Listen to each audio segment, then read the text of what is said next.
Yo, what's up guys, welcome back to the channel, and today I'm going to show you how to use Moneylyon's tax optimization tools.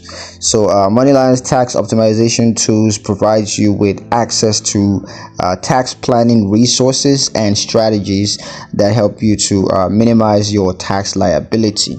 So here's a step-by-step guide on how to use that. So first thing you got to do is to log into your Moneylion account using your email address and password, and then once you're logged in, you want to navigate to the taxes section by clicking on the taxes tab. So just click on tax optimization and then select the tax optimization tool.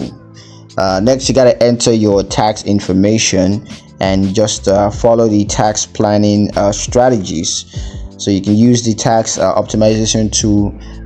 It's going to help you to minimize your tax liabilities. So yeah, that's pretty much it on how to use Moneylyon's tax optimization tool.